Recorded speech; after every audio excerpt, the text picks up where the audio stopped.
you're a person who believes in freedom of speech, you have to fight and say what you feel and let the chips fall where they may.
Is Amber Sellers pooping, or does she just not want to hear from the advocates tonight? That's what I'm talking about, Justin. Was she pooping, or did she just not want to hear from the advocates?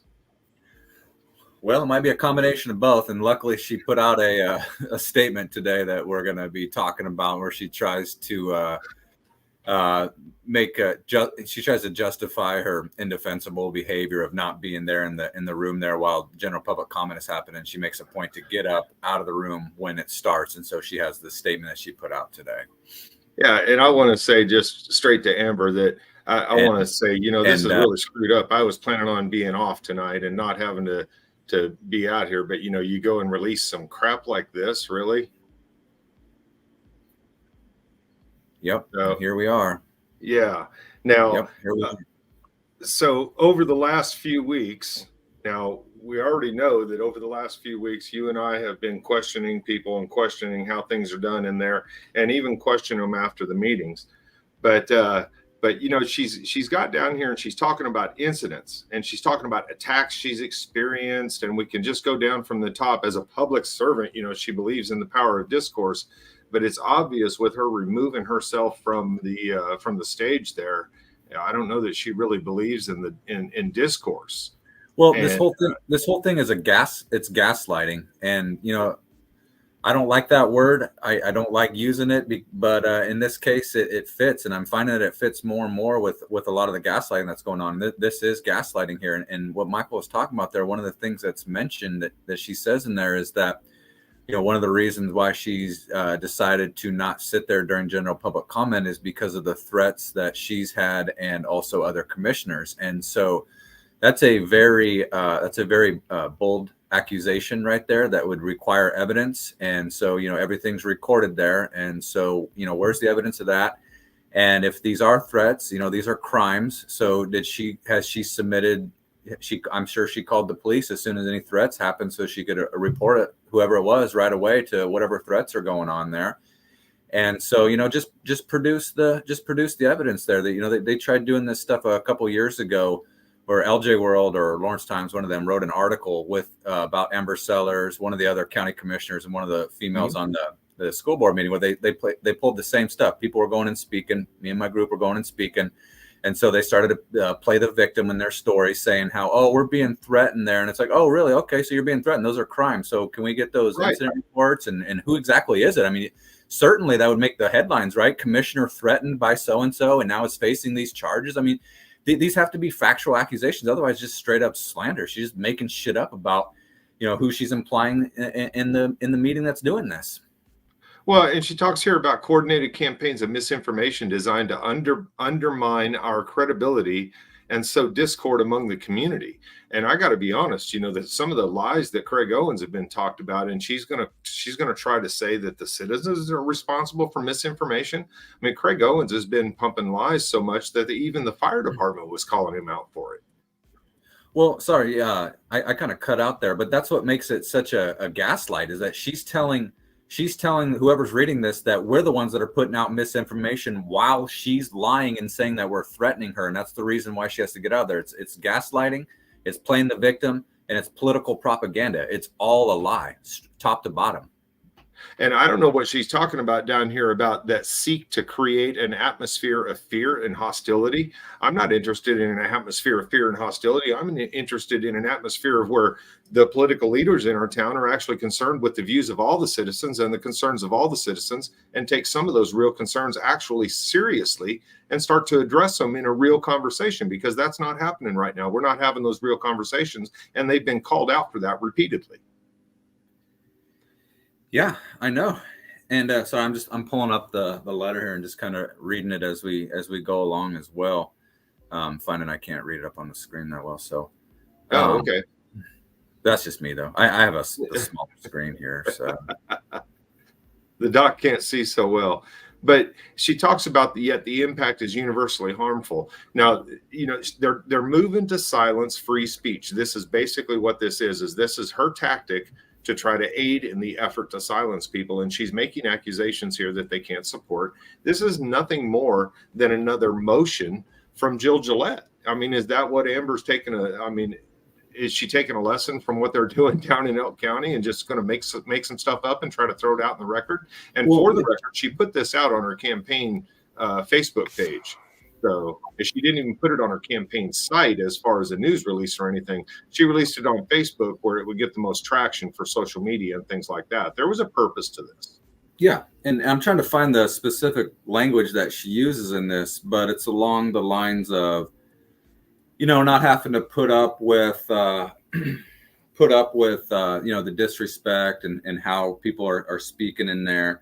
And it goes back to, first of all, that's playing the victim, but it goes back to, the respect only has to go one way. It's like, well, so, whoever she's talking about, maybe they felt really disrespected by the actions that they've done with the decisions that they've made. So they've showed up to the meetings, feeling disrespected right off the bat. And even if they didn't, even if those people, whoever she's referring to, didn't feel disrespected, they could still go in there and talk disrespectful to them. And exactly.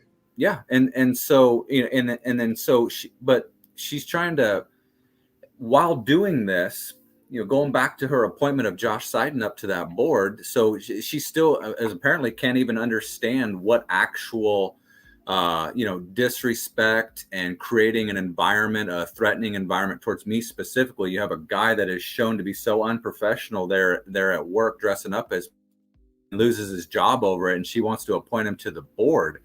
And she's going to be up there crying about how the constituents that come in and talk for 3 fucking minutes every week are driving her out of the room because she's so scared. And whoever is saying this stuff is whatever, she's saying they are threatening or whatever. Well, and up here, meanwhile, her actions are doing exactly what she's trying to accuse whoever these people are.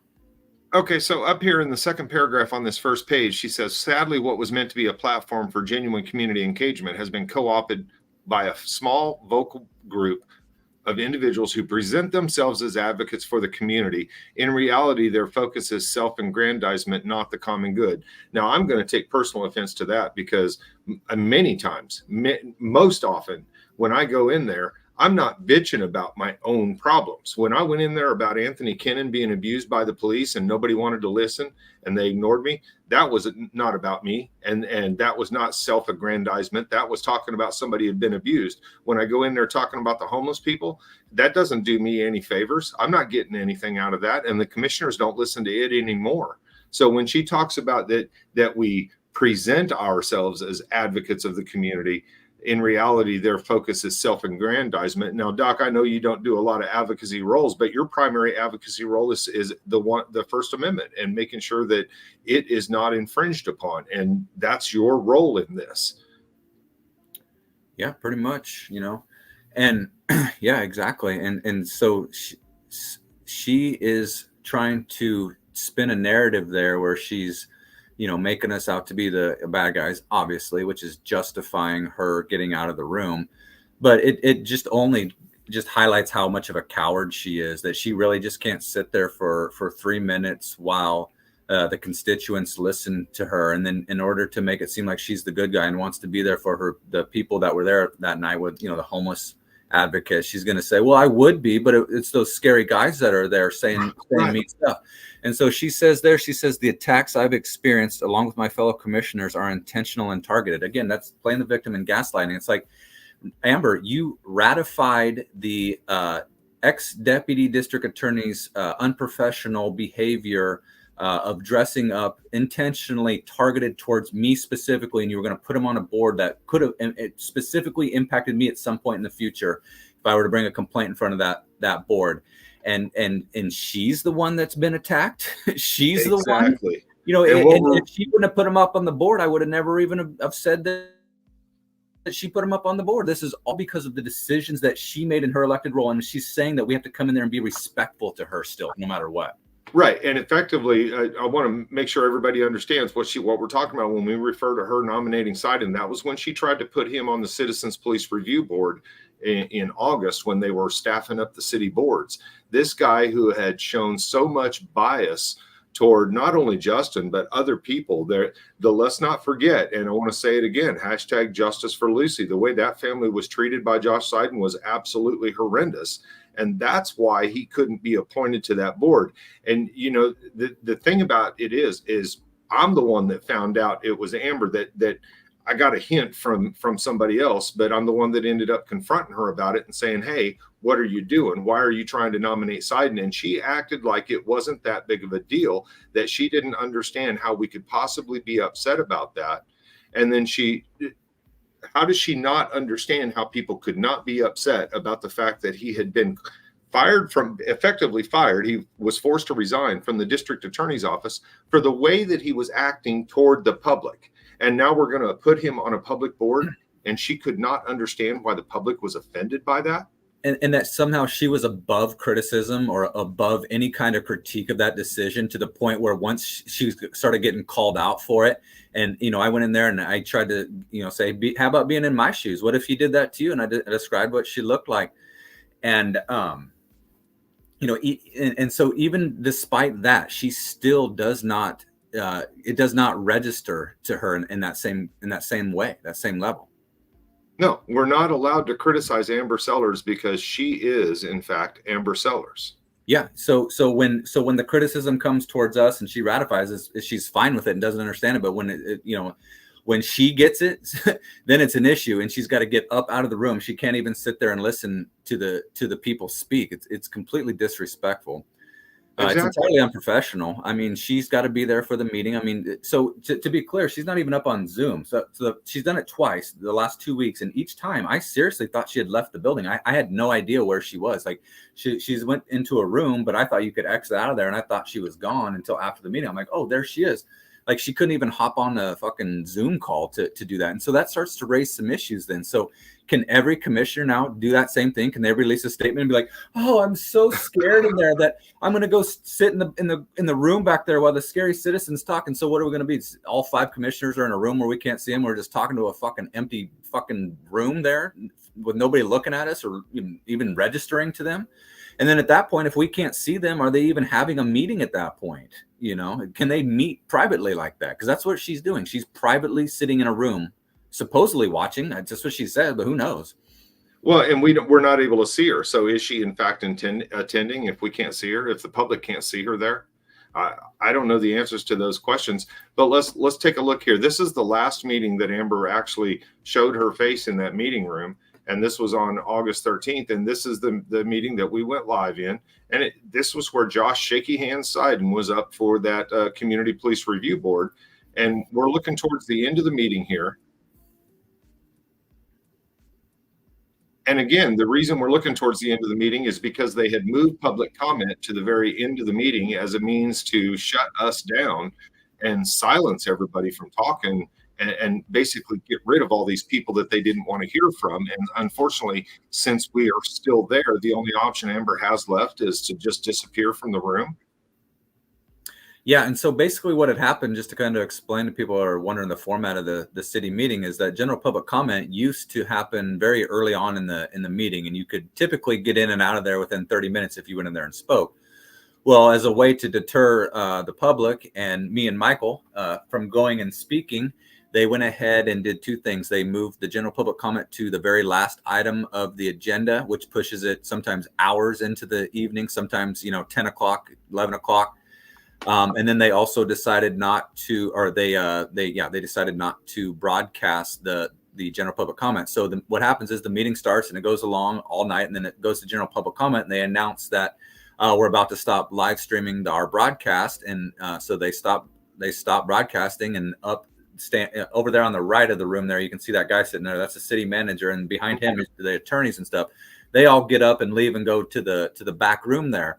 And they allow the they allow the public that are there to also exit if they weren't there for general public comment, and then they resume the meeting. And it's basically as if general public comment really never happens. And what had been happening is the Lawrence Times had been recording it and posting it up on their site, but that might have changed. I'm not sure, but so that's the only way that feed was getting out of there. Now, of course, me and Michael are in there recording as well, but it's just the 2 things that they wanted to do to silence the public. And so when general public comment starts, then Amber Sellers has been getting up from her seat there and then walking into one of those rooms there, right. That screen right there.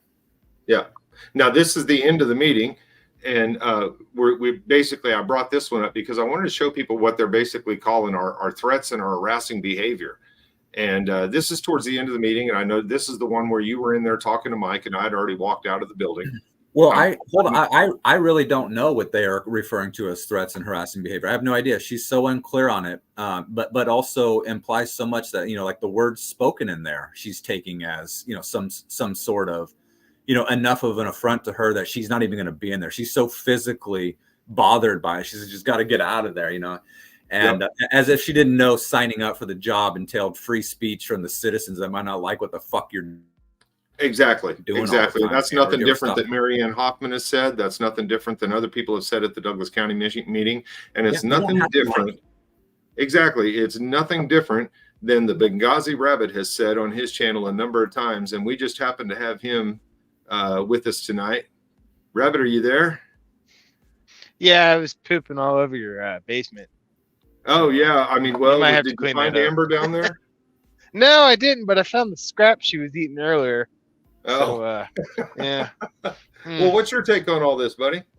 Well, Dr. Justin, you kept saying something over and over, and I was kind of seeing if you guys would get to it in the statement there, but it's kind of a point where chime in. You're saying that she's scared, but in her own words, she does not live in fear.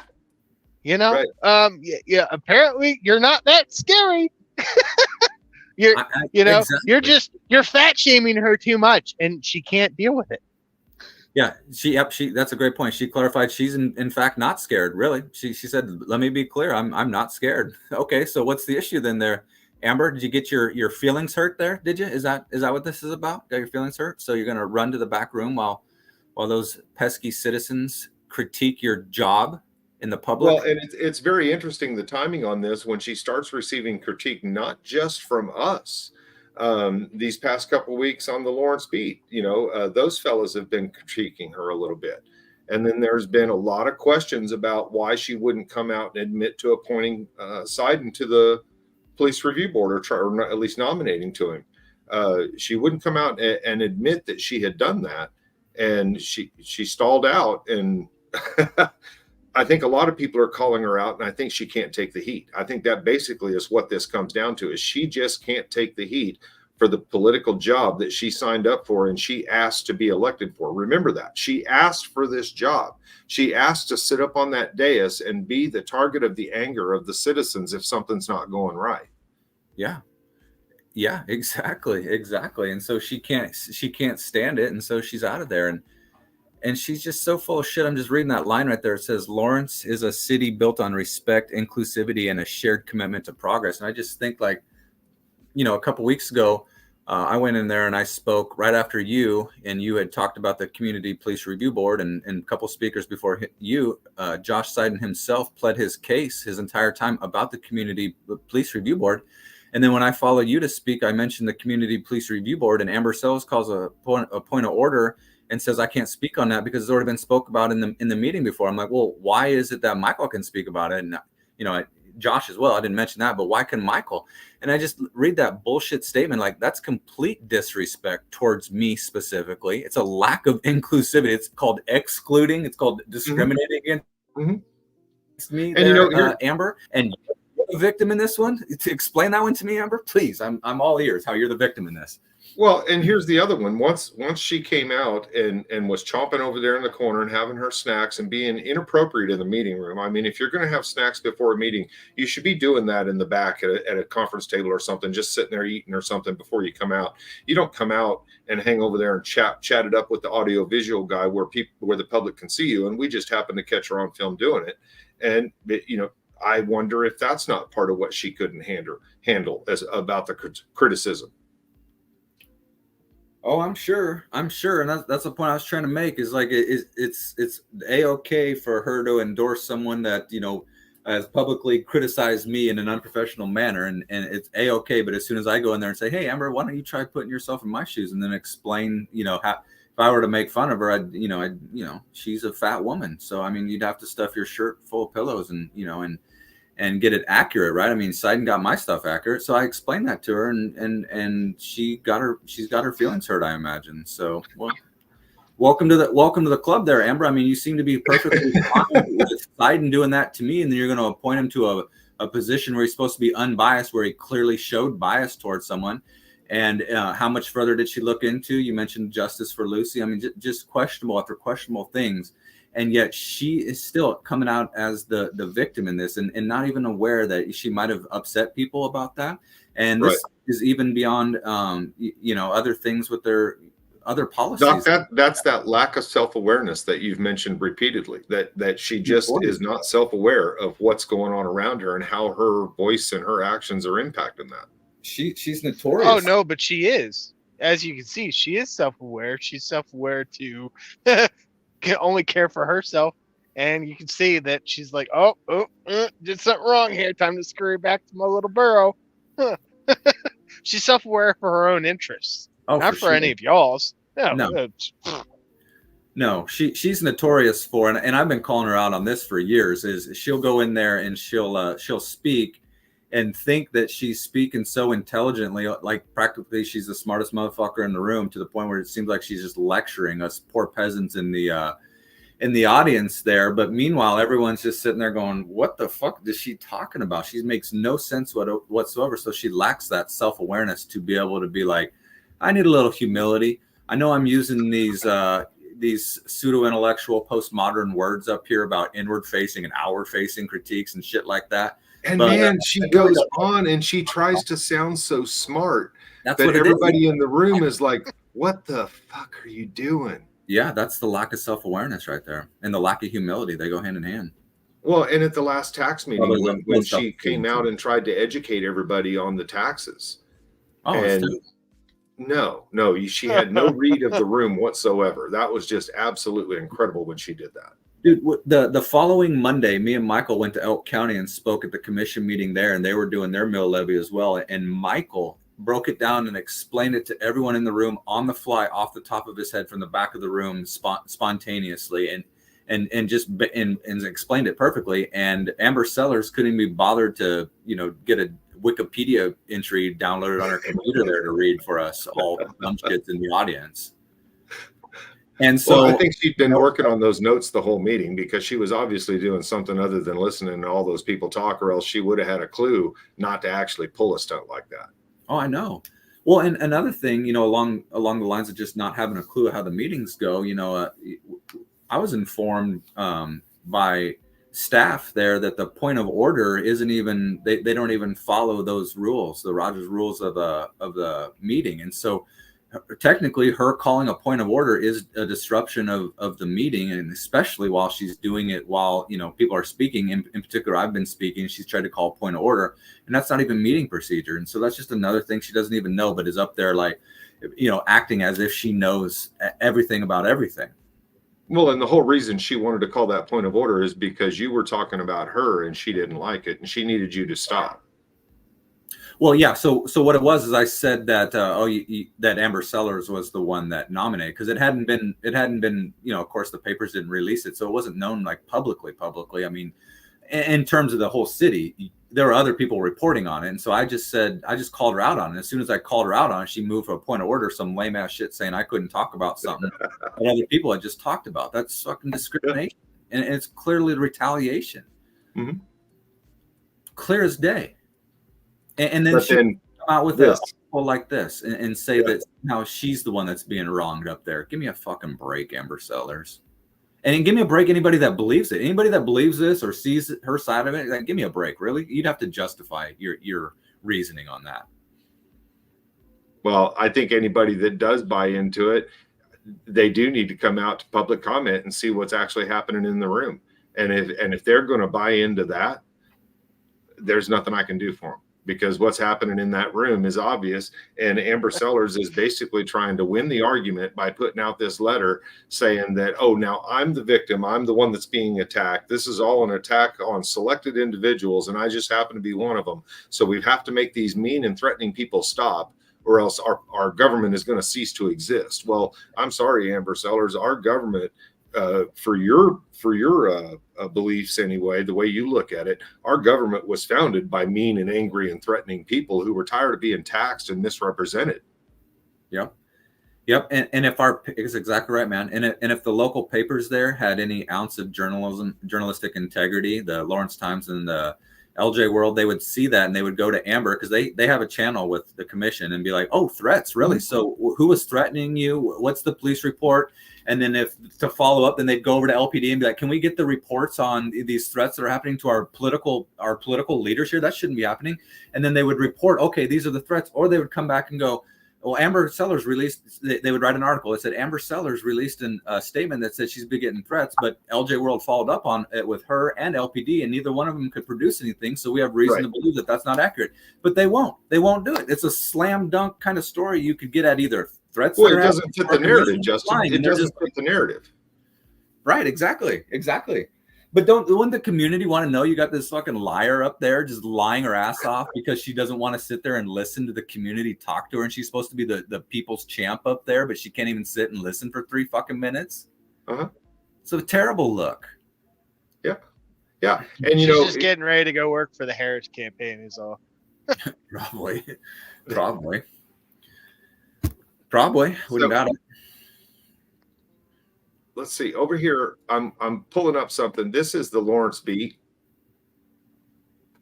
and they were talking earlier. They spent a lot of time on the county issues, but they did talk in here about Amber Sellers and the violations of public comment and things like that.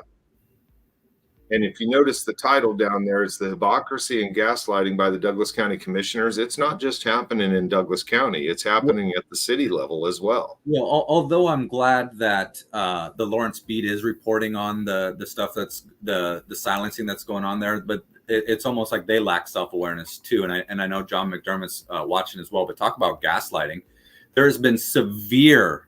Now I know you covered my second arrest there, but there's been instances since then, severe instances of censorship there, and you're completely silenced on that. But yet you're trying to make us believe that Dan Katie is somehow that's the issue of the censorship started right then and there at that meeting. How can you not point out the other censorship going on? We're caustic, Justin. If they mention us, they run the risk of losing support from other people. That's how caustic it is. And isn't that crazy? And it is. And the Lawrence Beat would be more of a right-leaning. They'll say they're more middle, but they're more right-leaning compared to the other papers that are left-wing. And neither one of them want to report on what's actually happening.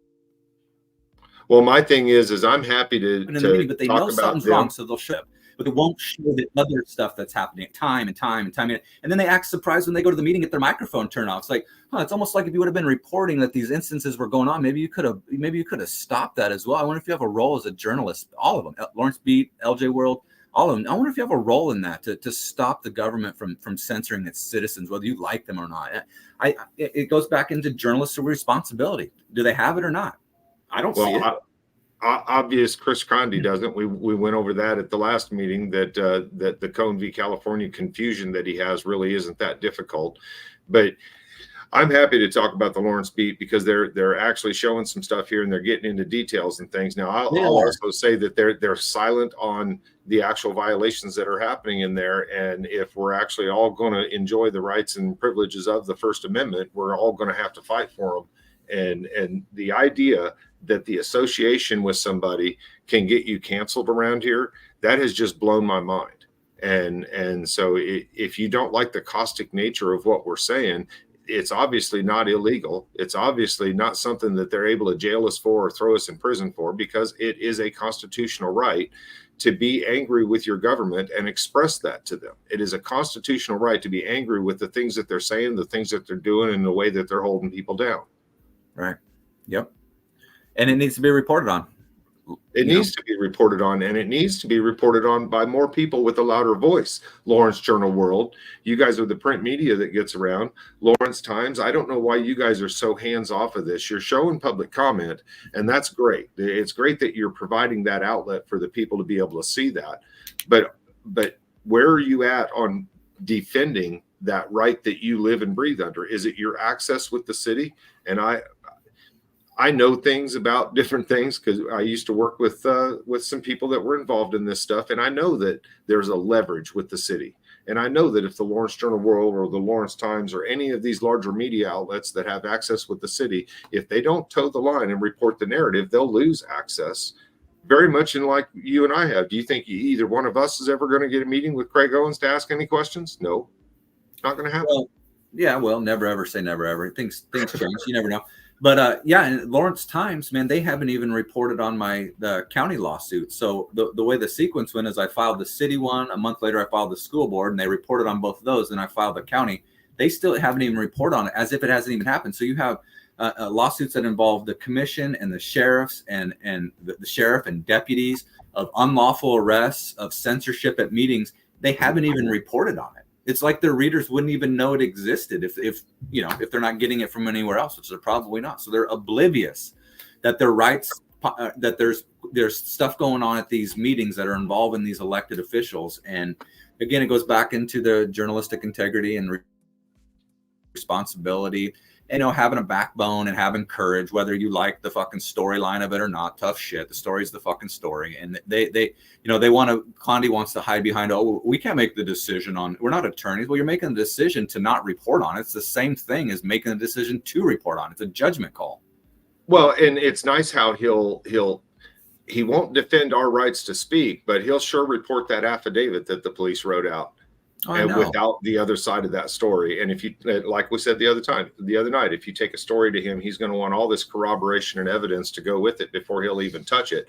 But he'll take that wording that the police have written down on a document that we know there's always errors on, and there's always hyperbole on, but he'll take that and he'll put it out in his paper and begin to slant the story. Yep. Rabbit, I Malpractice. think Rabbit got on here just so he could put his logo up on my channel, man. You're going to have to talk more. Well, I'm not trying to interrupt what's going on. It's funny though that Amber's now doing all this stuff, because before we were kind of giving her more respect and everything, but now it's just like, okay, well, should have been targeting her the whole time.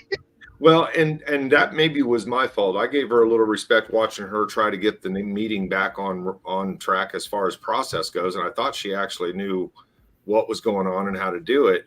But then when she nominated Seiden and then she defended that to me, that was just a step too far, because Seiden had offended too many, and for a commissioner to not recognize that, I mean, come on, Rabbit. Yeah, I mean, you even did a video about that, didn't you? Yeah. Well, I mean, just reading her statement there, that last paragraph, she's using the buzzwords, man. That's like going around with the whole like communism with a K right now. She's following along with that whole side of things. So she doesn't give a fuck about the constituents. She wants to put people in there that will bow to the masters, aka Amber and all them, like, because the rest of the people, they don't want their rights. They want the masters. They want daddy government to sit there and tell them what to do. There's a very, very small amount of us that actually will stand up and say, that's not how this is supposed to be. And the rest of the people are like, shut up. They're not going to give us their fucking money. You know? Exactly. Like, literally, it's, and I know Dr. Justin and I have the same aspect on this. Is COVID was a massive wake up for us, and we both heard the call in from up above. But the rest of the people, they don't want to give up their livelihoods. They don't want to lose their job. They don't want to lose their home. They don't want to lose this, that, the other, whatever safety nets they got, because whatever happens when they stand up, Justin will tell you, I mean, everything gets thrown at you, things start falling apart and everything, but people, they're too fucking soft, man. They're too coddled now, especially with the rise of inflation and all that stuff. Is like, okay, I can't lose my 9 to 5 and say that these guys are right. What's going on is bad, because then I'm going to lose my job and I can't pay for the groceries and my wife's going to be pissed. And there's like a whole bunch of buts. It's like, no, it's shut the fuck up, stand the fuck up. And especially for these Lawrence B guys, it's funny. All these things that have been going on, even if they don't want to do all the stuff that we do, it's really good content. So they can stay 100% neutral on it and just report on the facts. And okay, they may lose some support from the local people, but they're on YouTube. They're reaching the international viewership. This content right now is really hot because you guys are fucking assholes who are pushing daddy government, and people don't like it. You see, Amber Sellers doesn't like it. The statement itself, it's pretty clear. Let me be clear. I do not live in fear. She does not live in fear. Then why the fuck are you getting up and walking out on public comment? Do you need to go wipe your vag during that time? Like, okay, like, what are you doing? What's going on? What do you have to do for this 6, 9, 15 minutes of time here? Do you have diabetes? Do you have to do this stuff? Like, what's going on, Amber? What's the issue? Well, and see, I want to point out that nowhere in this letter, guys, does she say this is why. This is like a full-on, here are all these things these guys are doing, or these people are doing. Some of the incidents include. Well, let me. I see. The one thing, the racial thing. That's, you guys have never been throwing anything at any of those commissioners. I specifically remember the one where it went viral, where it said, "I'm not you didn't call anyone it." Like, what is she trying to? She's trying to paint a picture that's not there. Right. And that's the throughout this whole thing, whether it is the racial, the political slurs directed at commissioners during public well, that's the right time to be directing political slurs at them. Coordinated campaigns of misinformation, that's no different than what the city does to us. Intimidation and tactics, including threatening and bullying, that never happened. there are no threats, there are no bullying. If they consider Yeah, the you're not people coming in standing there. there, You're not screaming bloody murder. You're not raising hell. You're not burning down fucking buildings. You're not tossing cars over on the side. You're not spray painting walls. You're standing there, sitting there respectfully, waiting for your time and whatever comment may come up, agenda or public comment. And it's like, are you fucking kidding me? right? Do you want to go back 4 years ago? I'll go back 4 years ago because I missed the party. I'm ready to go.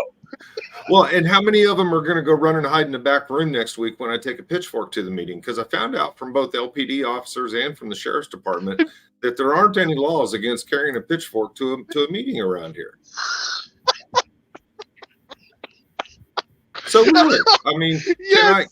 can I carry a pitchfork in there? And are they all going to go run and hide because the scary guy has a pitchfork? What do you think, Justin?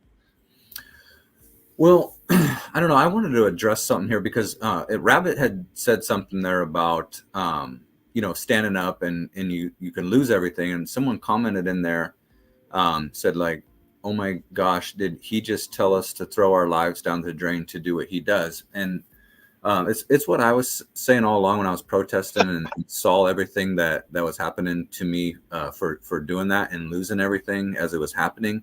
My message was always, and it's such an obvious thing. Like if the majority of people all stood up together for this kind of stuff, then we wouldn't risk losing everything. Because, and I say that in the context, I was always hearing this silent majority. And so I'd always be like, the silent majority thing makes me sick. I wouldn't have respect for a silent minority.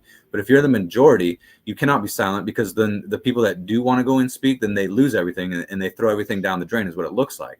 So I always apply that to COVID. If everybody would have, instead of being cowards and going along with it or being just compliant because it's convenient, if they all would have just said nope, then nobody would have had to risk anything. And the same thing applies to, going and holding your government accountable. If we were all participating more, if we were all engaged more, if we were all using our voices as they were intended to be, there wouldn't be outliers. There wouldn't be the lone wolves. And I don't mean that in any threatening sense. I mean the actual, the sacrificial lamb basically is what it is. I've always said if I was the second person that started that protest, nobody would know who I am. Right. But I was the first person and the only person for a while. And so no, if we show up as a majority, whatever that looks like, Americans, maybe we show up as Americans and stop this cancel culture nonsense just by saying no, we're the majority again. We're not doing this shit. So I think that's the message behind it. Because no, I definitely am not saying go throw everything away, because man, I definitely know what that's like. And but I've always felt like, as that was happening, like, well, if more people would have stood up, then, What happened to the whole thing? It's if you see something, say something. Why the fuck aren't y'all saying something? Where's your mouth? Is your mouth sewn shut, or is daddy government so far up your ass that you don't want to say something? Like that's the whole thing. Karen says that right here. The people need to stand up and stop the abuse by them, and that we see that happening in the county meeting from time to time here recently, and we've seen how it affects the will of the commissioners to actually violate people when the whole crowd is saying no, no, no. Yeah, man, it's a beautiful thing. It is. It is. Mm-hmm. Yep. Can you go back to that second page? I was just reading something there that I almost want to go through this line by line, because it seems like every word in here is constructed a sentence that's a lie. Everything said in here. That's exactly what it felt like when I read it. Yeah. Let's see here. So that third paragraph down there, she says, "Let me be clear. I do not live in fear." So we covered that. So okay. So she doesn't live in fear. So are there threats happening or not? I believe in the strength of our community and the values we hold dear. Well, so Amber, I mean, you have a perfect time to show how much you believe in the strength of the community and your guys' values by sitting during general public comment. The community comes in to address you instead of going and hiding out in the back there, but then releasing a statement to gaslight them and say, "Oh no, never mind me not actually believing in the strength of our community and the values that we hold dear by wanting to listen to you guys and participate in this thing called democracy that she references there, like a good little left-wing talking point liberal. Never mind all that. I don't believe what you see me doing. I'm going to tell you what it is actually. And I'm the good person in there." And then she swings right into playing the victim. She says, "However, I am acutely aware that at any time someone could attempt to harm me verbally or physically. So verbally harm her. Are you kidding me? By inciting others to do their bidding. This is cowardice, pure and simple, and it does not reflect the Lawrence I know and love. So there's a huge accusation and insinuation there that it's somehow there's an attempt to you hit on it, attempt to harm her verbally. And this I think is the whole crux of the argument. She's feeling like she's been harmed verbally by the words that we've spoken in our periods of public comment at the damn meeting. I know. And it's like, Amber, don't you realize your policies that you do harm people physically, harm people financially, harm people psychologically? Your policies do harm to people as well. You welcome to the fucking club. Now, in this democracy that you love so much, what we do is we come and we talk about it and let you know what we're upset about. It's not just, oh, Amber, you're doing so fucking good up there every time. Oh, Amber, you're doing so fucking good.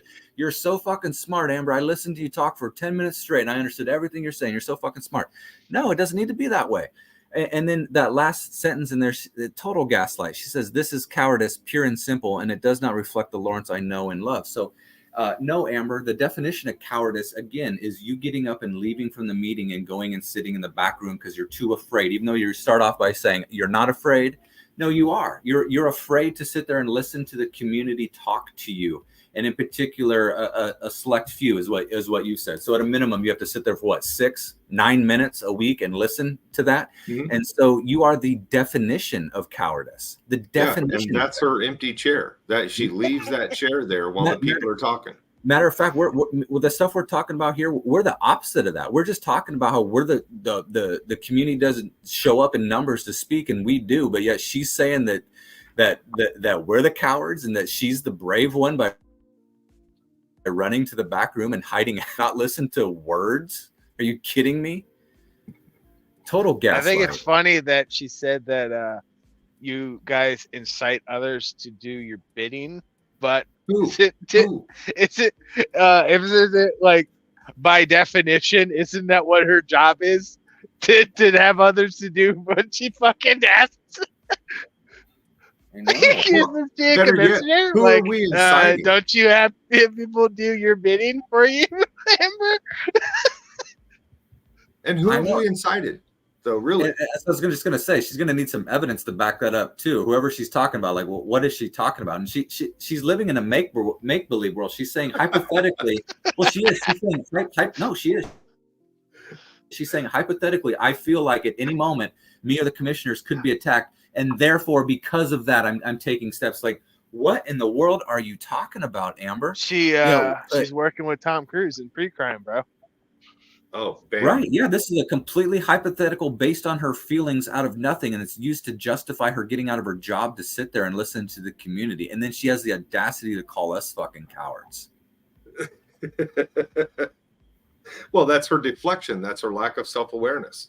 You know, she can't be aware of it in her, so she's got to project it on us. Well, the gaslighting. If this isn't inspiring to people, the gaslighting is, notorious for being in abusive relationships where you're basically telling the person not to believe their eyes and that what they're seeing is not true. And that's exactly what that letter is to whoever she's writing it to. Is exactly the opposite of what's happening in there while she's playing the victim. That justifies her not taking her responsibilities serious enough to listen to the community that she's supposed to be the champion of. Okay, now I love this comment. I love this because at the last meeting when Amber said she wanted to take a break, you could hear Bart. He was like, okay. This is so funny. This is literally what I was gonna say, but I didn't want to cut Justin off.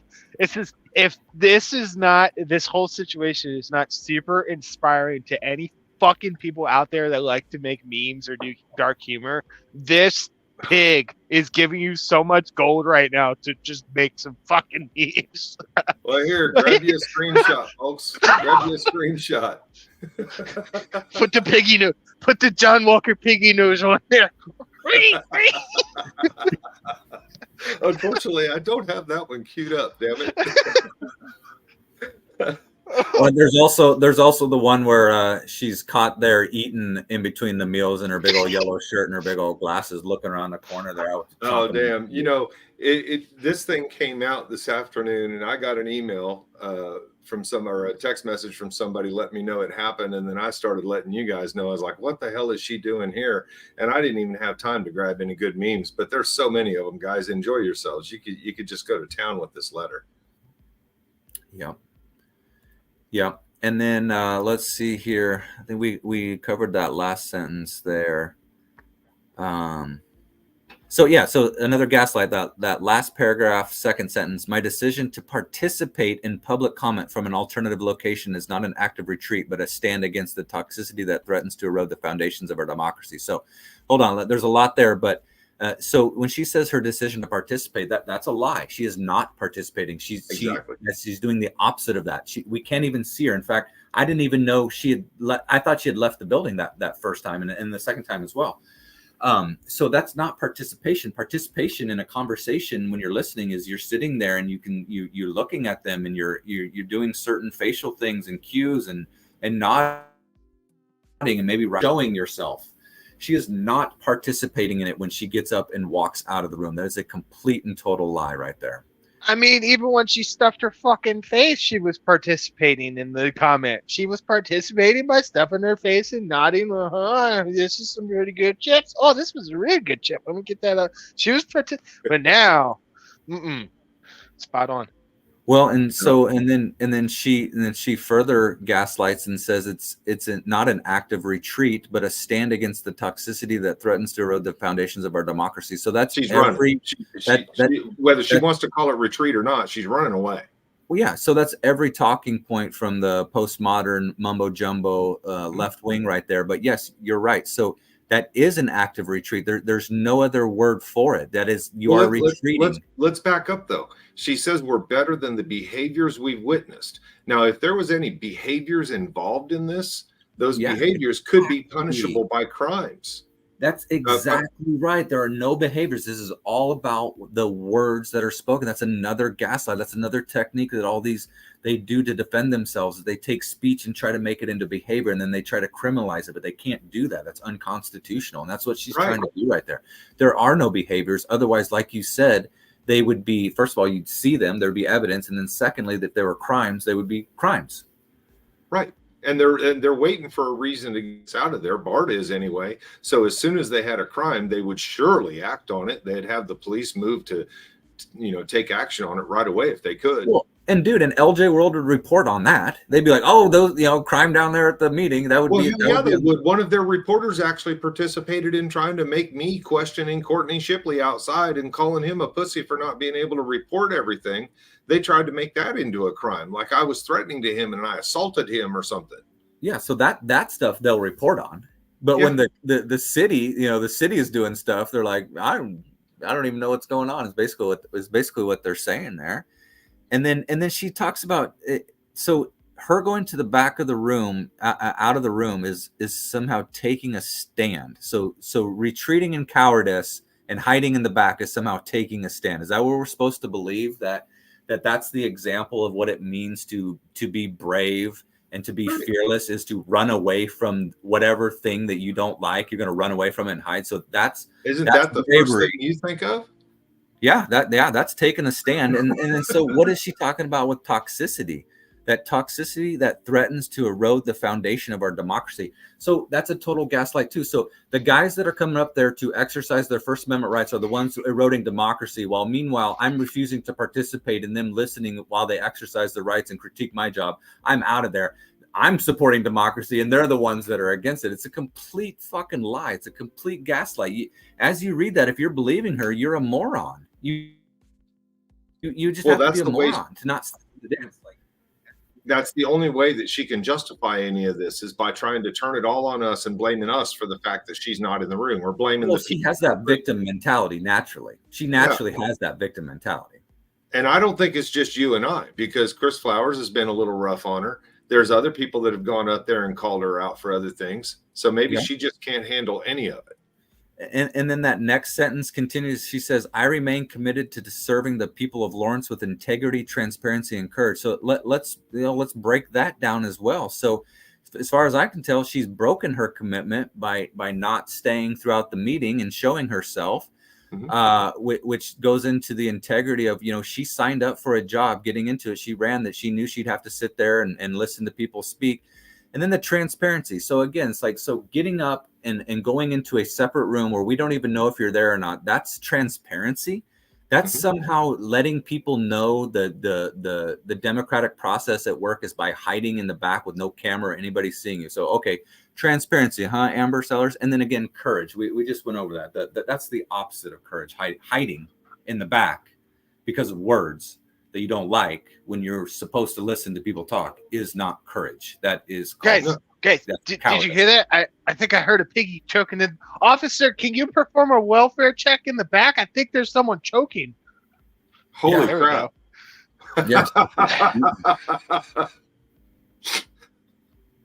Well, the officer had to have his own welfare check in the back this week. At least you'll have a body cam, so you'll at least get 10 seconds or so to see what she's doing back there.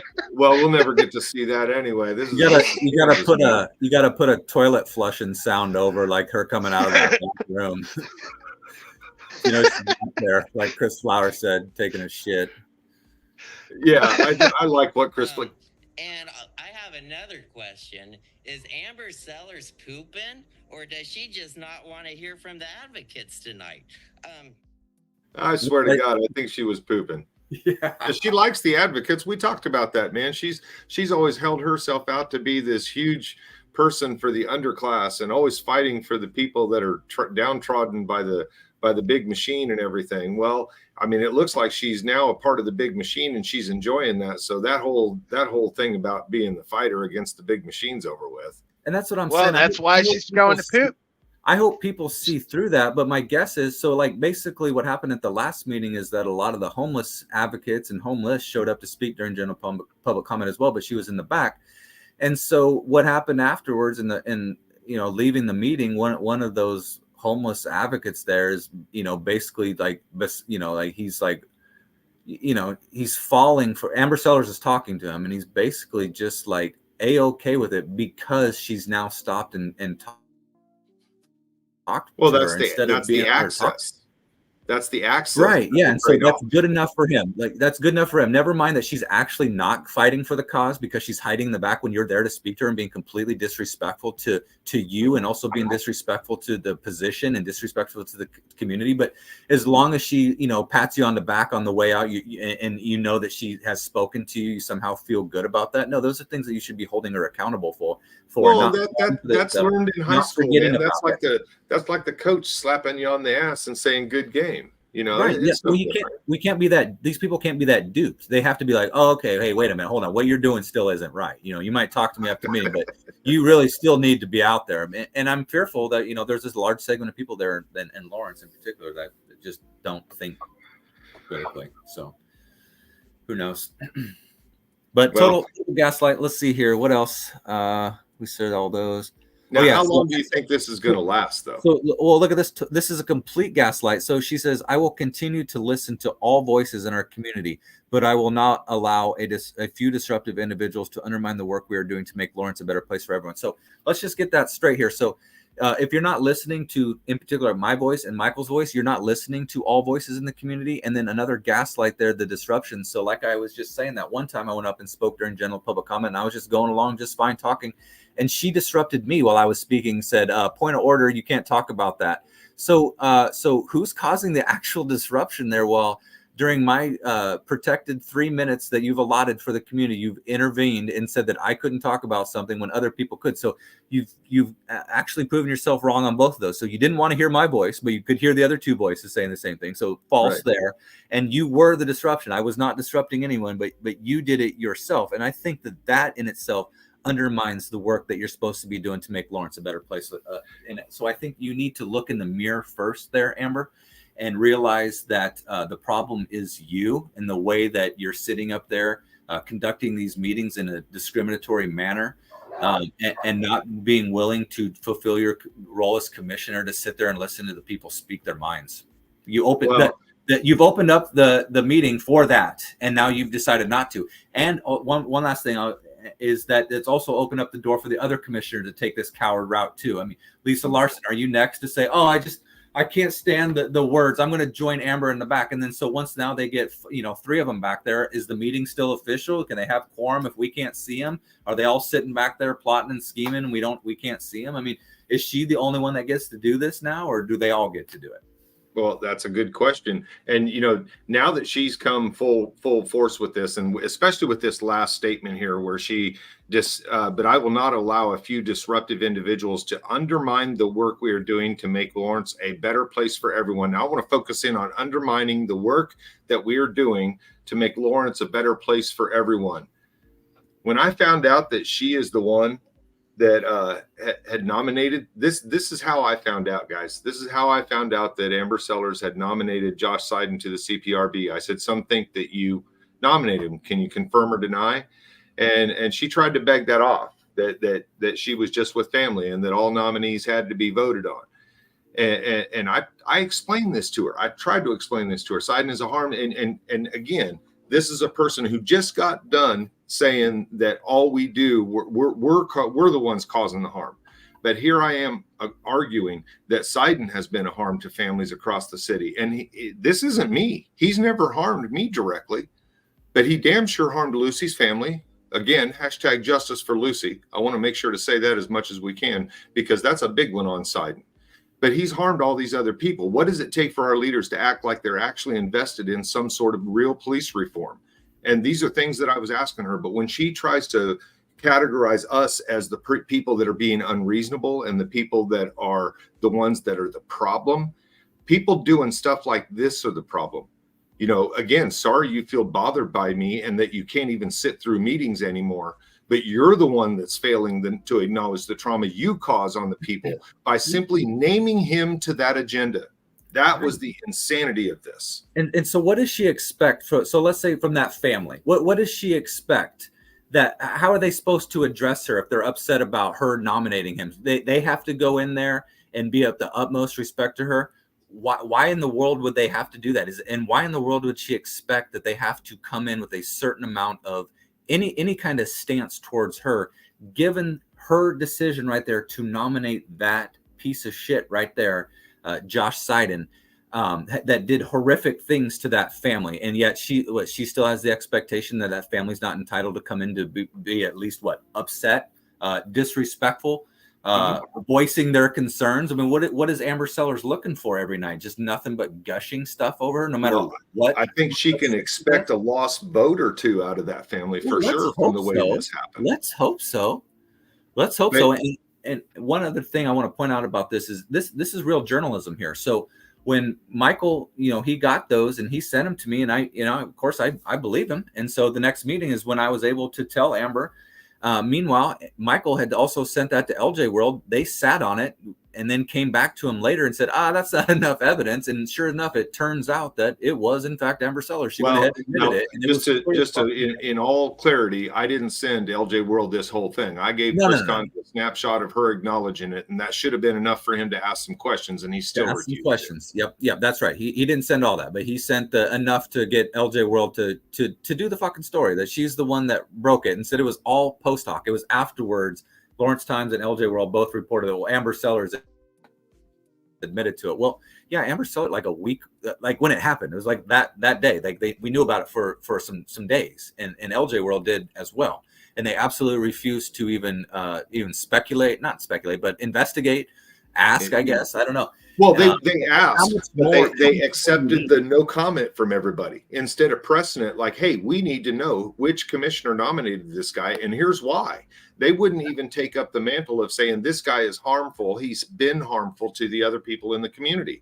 But none of that from any of them, but only from the people that she's scared of, or, well, she's not scared of us, but that she's labeling as the problem in the room. Right. And so, but what we are then is accurate journalists. And so it's the same thing. So like the police are always questioning our motives as, either trying to get clicks or this or that, never questioning the motives of the actual reporters who are doing this, should be doing the same thing, asking them questions and whatnot. And it's because, well, they aren't reporting anything that's worth a shit. But the guys that are actually going to start, letting people know what's going on, well, now all of a sudden, it's their behaviors and they are up to no good. But no, actually, we're just reporting the facts that LJ World and Lawrence Times should have been reporting as well, had the opportunity to report as well and didn't, and somehow we're the bad guys in all of this just because we pay attention to what's going on there more than the fucking papers do, and they don't like that. They want to silence us, man. And I had said whoever nominated him was a fucking moron, and she didn't like that. And here's where she admitted that she's the one that did. He applied. I am giving him the opportunity to state his case as to why he should be appointed. She is the one that green lighted him, and she didn't admit it until everything was all said and done, knowing the harm that was being done. There's that bravery she was touting about in her statement there. She's able to call out cowardice when she sees it, but man, yeah, she wouldn't own that decision until it was done and over with, and she was somewhat safe. Yeah, nope, no matter what. To the point where, again, when I spoke and said, you're the one that did it, she tried to silence me while I was up there speaking. She didn't want that out that fucking badly, that she was going to trample on my rights, free speech to do that.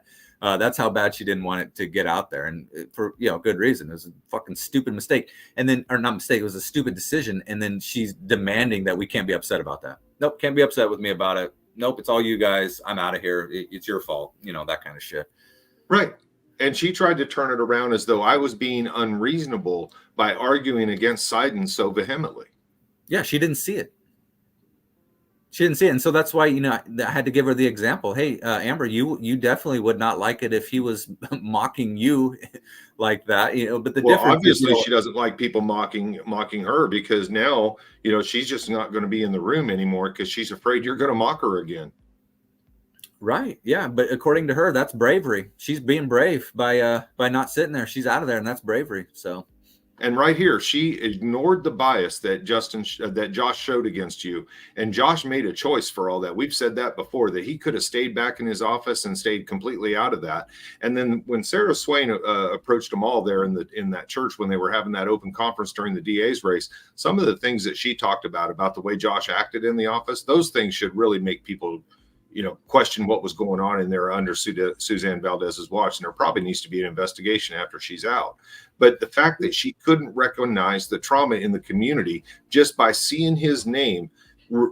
Now, the Community Police Review Board is something that has been a struggle around here for years. And it's been a point of contention. It's been a place where the chief of police has gone in there and lied to board members. It's been a place where board members have resigned in protest and written letters to the city saying why and calling it a farce and calling it out.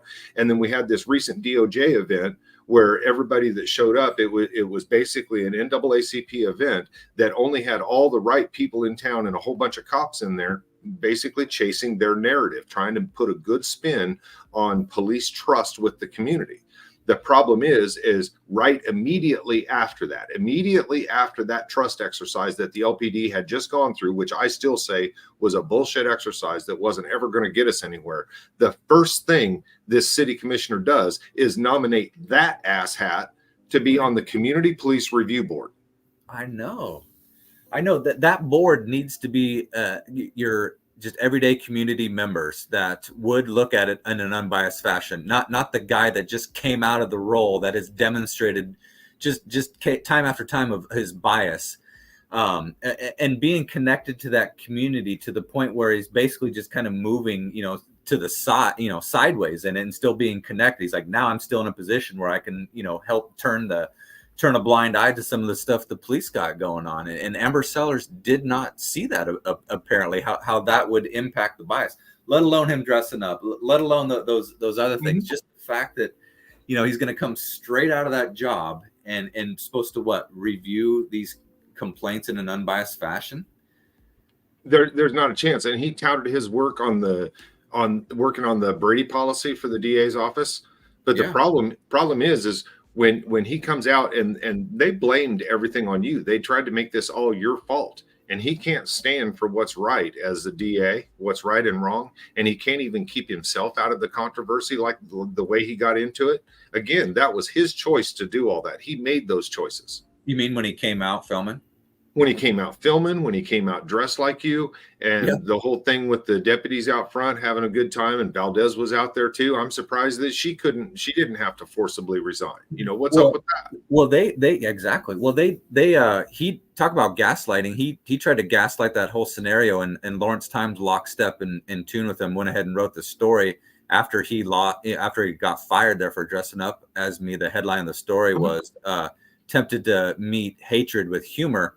And that was his quote. And he was trying to justify, like, like Amber Sellers, he's the good guy in this. He was the one fighting the cause, is that I had been hateful to him. So he was trying to counterbalance that with peace and love and humor, like us good people in Lawrence do. And what he's referring to is that that previous weekend I had gone to the DA forum and I had stood there. It was at the library, and I have a lawsuit against the library for silencing my free speech. So I view them as Nazis too. And so I went with a sign and stood during the DA forum there in the library that said Nazis work here. And I put a swastika on it. And so for that story, and then that following week is when he dresses up and loses his job. And then they'd run the Lawrence Times story after that. And he was trying to rehab himself, man. He saw that CPRB as a way to rehab. Well, but let me explain so he tried to say that as a Jewish person, he saw me standing there with the word Nazi on my sign and the swastikas, and that was some kind of a personal trauma for him, and that was the hatred that I was doing. And meanwhile, the sign is directed towards the Nazis that worked in that building, the library staff that did that to me, that didn't allow free speech in a public library. So that was directed towards him, or that was directed towards the library. It was not directed towards him at all. In fact, I had no idea about his religion at all until he said it in the story. And so Lawrence Times actually calls me up and asks if I want to do a comment on that piece they're writing on that story. And I said, yeah, sure. And so their last question that they said to me, at the Mackenzie Clark, who's the editor founder there, she says, now that you know why Josh did what he did, do you have any empathy for him? And I said, what the fuck are you talking about? This is the guy that while I was protesting that mask mandate, I got attacked there on broad daylight. It was caught on camera, witness statements, and refused to press charges on it. Empathy, and that impacted the narrative in the town, my reputation in the town, my relationships in the town. It was devastating. And here recently, Justin, I heard. Do I have empathy for him? Are you kidding me? And I heard you talking to a sheriff's deputy where the deputy said, oh, was that the time you were attacked? Even the police could see. Was that the time you were attacked, Justin? The cop asked you that. And so they're always spinning this fucking victim mentality. Do you have any empathy for the guy that went out of his way to fucking try to ruin your life? Do you have any empathy for that guy? Because you stood there with a sign that you weren't even aware of. It had anything to do with his religion or whatever. And he interpreted that way. So then he wanted to make fun of you for it. Do you have any empathy for that guy, Justin? That was the question she asked me. I'm like, I about fell on my chair. I'm like, you got to be kidding me. What are you talking about? How do you see that way? I know Rabbit doesn't have any empathy. Fuck no. He never shows himself either. He always hides behind a cartoon. Michelle wants to see what you look like. You old hairy bastard. Fuck her. Dude, fuck that guy. That's right. You shaved it all off, he got though, a didn't you? It's almost back. Is it growing back? Is it growing back? Fuck yeah. Okay. Oh yeah, it comes back quick, bro. Okay. But he's not going to show us. See, he's not going to show us. He could just be telling us a story. We don't know. Yeah. I'm one of those Harris followers. I just tell you what I want you to hear. Oh boy. I saw that Tim Waltz's family came out and said they're voting for Trump. I thought that was kind of wild. Yeah. No.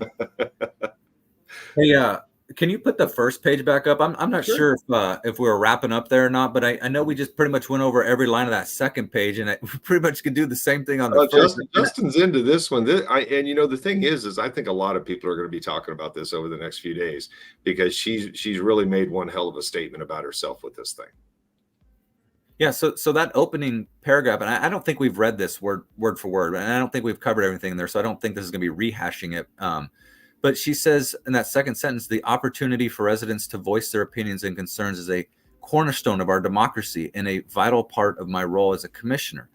So if she really believes that, then again, I keep going back to that one specific example where I just started talking and she interrupted me and said I couldn't talk. So if she really believes that, then she should not have done what she did. And it's a straight up lie. And then so she tries to justify. She says, however, recent events have compelled me to reconsider how I participate in these discussions, specifically during general public comment. Today, I'm deciding to engage from an alternative location, and I want to share the reasons behind this choice. And so again, she's not engaging, and she's not participating. And then she goes back into that behavior stuff. The commission has worked diligently to mitigate disruptive behaviors during public. What behaviors? What behavior? Exactly. And she says, yet the challenges persist. And so basically, you know, at this last city meeting, it basically Bart Littlejohn, again, this selectively enforcing, haphazardly enforcing, you know, willy-nilly style enforcing, discriminatively, or just not enforcing, but then also discriminatively enforcing certain rules for certain people, opens up the door for these challenges that she's referring to. Had they not just sat there and fucking listened and not trying to shut down people's speech or allow it. So if he would have followed the rules, again, this is a germane topic about germane of the budget, and this lady was talking about Christians. If he would have followed the rules, then he doesn't open up the door for me to go up there and speak as well. And so the challenges that she's talking about, it's not like I just walked in there and started talking about Christians from out of nowhere. No, Bart greenlit that. Right. Bart greenlit that. And so he gave the okay. So then I went ahead and took the opportunity to have my 3 minutes to speak about an item that was deemed germane by the commission. So from there, Justin, he lost all control because he couldn't figure out how to find consistency because he had already lost it. Right. Yeah.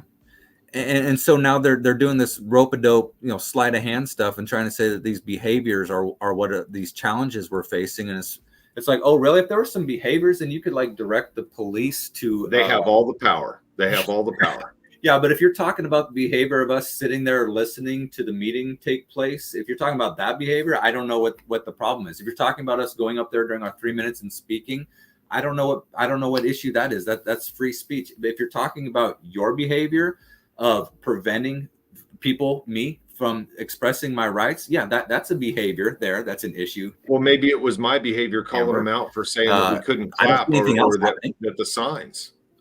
Maybe it was my behavior. And again, you know, LJ World is waiting just to report on any kind of behavior disturbances at those meetings, but none of them have happened, so they don't report on it. It's like we're not even at the meetings at all. But Amber's swearing up and down there's these behavior issues taking place, and man, it's just making it so hard for me to do my job. All these behaviors. Don't you read about in the paper how unruly these people are? I got to go to the back room, guys. I just can't handle this shit. I'm out of here, man. Well, and imagine the Journal World Story that's going to have to come out with this big long expose of all the shit they haven't been reported on that they've been claiming. Because if all this stuff had been happening the way Amber's saying it, the Lawrence Journal World should have been reporting on it. So we should be expecting a big long expose to come out telling us all this different stuff that we've done, isn't there? Precisely. That's where I'd like to see their feet held to the fire. Hold her accountable to this stuff. I mean, she's trying to turn words into concrete behaviors. Well, make her point it out. Make her point out the threats. Make her point out why exactly she doesn't feel safe there, even with the police officers in there at all times. So make her explain that instead of just going along with this stuff that is impacting her role as the commissioner. Do a little journalism, dig a little bit, ask a fucking question, would you? This is on her campaign website to be reelected to this position where she's going to refuse to listen to people speak because she doesn't like them and she wants to vote. And she's got her feelings hurt. And so the local paper, are they going to have any kind of interest in that at all? Who knows? I'd like to see that. Well, discourse and debate are essential in democracy. That's what she says. Yeah. And then look at that third paragraph there. It starts off by saying discourse and debate are essential to democracy, but when provocative speech becomes fanatical grandstanding, it becomes a distraction. So again, she stopped me because I was calling her out for her nomination, a piss poor nomination. That's the provocative speech. That was fanatical grandstanding because we were so vehemently opposed to Sidon. Reporting the truth is now fanatical grandstanding, and meanwhile, the papers that won't report on it, that's not any kind of fanatical grandstanding at all. No, we're the fanatical grandstanding. A protest. Do what?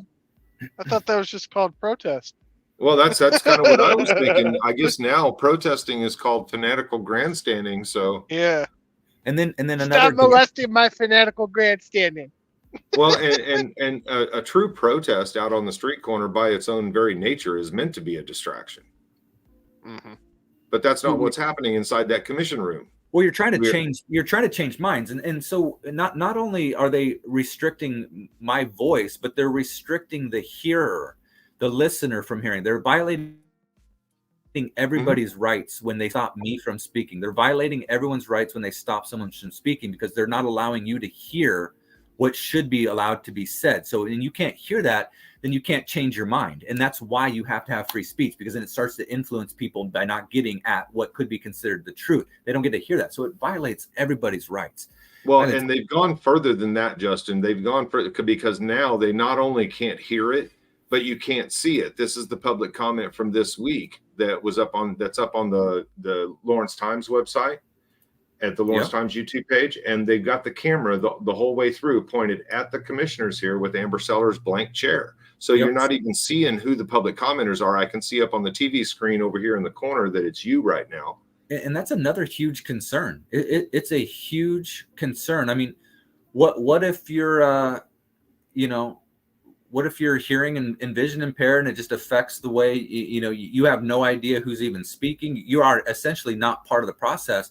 But basically, the podium is right in front of the lady in the red dress. There, it's just right in front of that. Right this way. And so this is another concerning thing now, where they've clamped down so hard on their general public comment to avoid the light of day for the public of seeing it. And now they're not even allowing the speaker. So basically, what this is going to look like here in time is it's going to be an empty room, because they're all going to be in the back. This camera is going to be pointed at those empty spots on that desk, and you're going to have somebody up there at the podium speaking, and all you're going to hear is a voice. And at that point, it'll still be there. It might as well just be an AI voice at that point. I mean, it's going to be just an empty looking room, when it should be just full of participation and active engagement. Instead, it's going to look like a deserted spaceship or something from some some dystopian place, man. I mean, you don't even know who's speaking at all, and they're doing it intentionally.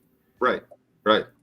And keep in mind, then, going back to what we said earlier, people, is that that's not broadcast. That's whatever. That's the Lawrence Times capturing that from the Zoom feed, and it appears that unless McKenzie has made the choice to only show the commission, which it didn't look that way to me, unless she's got some good screenshots of it, but it looks like that's the city feed. Too.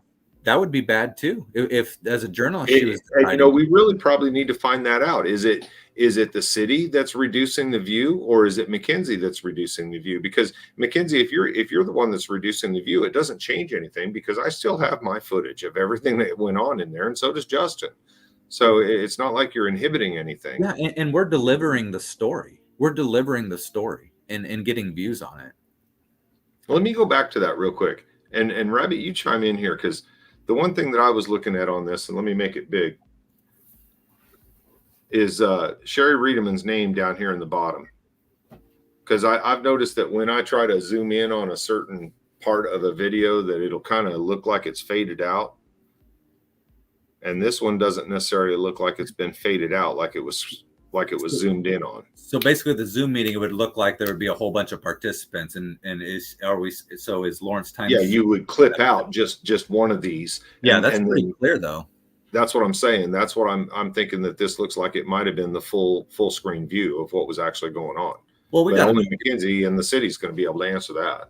We got to know people that were watching on Zoom. Surely they can let us know that what they saw. Well, there you go. That's one way. But either way, we'll find out. maybe. But she talks about the attacks she's experienced. What attacks has she experienced? What attack? Tell me an attack.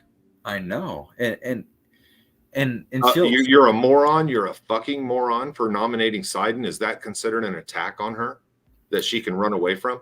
Yeah. And I'll tell you what, man, when COVID happened, I felt it was an attack on me. It was an attack on my rights. It was an attack on my individuality. It was an attack on my American spirit. It was an attack on my way of life. It was an attack on my lifestyle. It was an attack all the way around.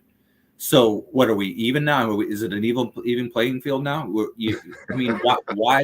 Why do you get to attack my life? But if I go in there and voice my concerns in a way you don't like, I'm all of a sudden attacking you. You attacked me. I think masking 2-year-old kids is an attack on children. excuse me if I don't come in there and show the utmost respect to people that make decisions that, in my view, were harmful to children. Sorry, I'm not going to do that. And for her to expect that of people or of certain people is just, it's outrageous. It's un-American. So, well, guys, Amber Sellers is going to be up for election in 2025. Did we just freeze? I don't think so. Okay, looked like I froze for a second there, but Amber Sellers is going to be up for election in 2025, and we're damn sure going to be remembering a lot of this. And the videos are going to be easy to pull because they'll still be there.